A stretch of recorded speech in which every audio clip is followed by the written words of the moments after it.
Here's a video that you guys are probably going to love. You guys know that I have a 1936 Emerson 73646. It's been videoed. I made a video when my dad and I were working on it, but I don't think I actually ever got around to uploading it, so I'll have to fix that. But it's been sitting on my entertainment center for a while, not plugged in because the head wire's bad. And I didn't fix that, but I did, however, go and get my Emerson Seabreeze, as well as a couple of other Emerson fans. My late or early 60s Emerson Northwind desk fan and the Emerson Casablanca Classic that I made the previous video about. By the way, that video of me installing it, I don't know when it'll be up, but the videoing portion itself will be happening on Monday. But I didn't realize until I got them home just how similar, at a glance, they look to one another. And thus, I had to put both of them on my entertainment center. At a glance, they look very, very similar, but when you get up close, you realize that there are some key differences.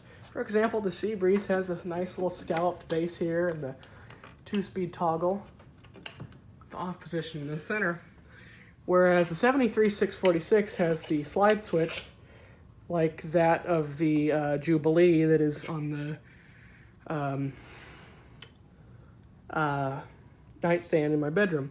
You'll also notice this has a much bigger motor in it than does this one. Seabreeze was made in 1937, the way you tell. Do you see that little 17 right there?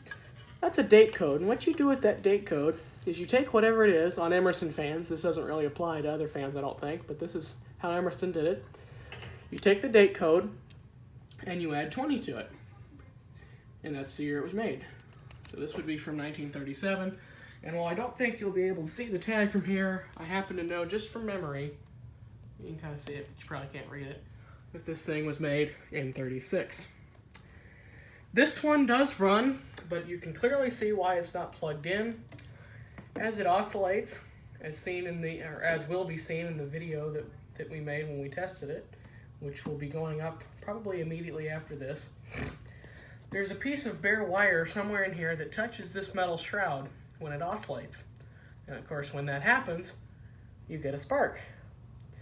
So until I fix this, this fan will not be powered up. And this one won't be powered up anytime soon either because some fool cut the cord on it. It was before I bought it. So I'll have to fix that too. That head wire is also probably not the greatest. It's really way too thin, I think. I found this one in an antique store about a year ago or so. I paid, I want to say $40 for it. The guy wanted 60, but I ended up talking him down to 40. He said the lowest he'd take was 40. I asked him what the lowest he would take was, and he said 40. It was priced at 60. He said he'd take 40, so I got it for 40. This one, a friend of my grandfather's found in a barn and brought it to me. Well, gave it to him to give to me. But that's what's happened.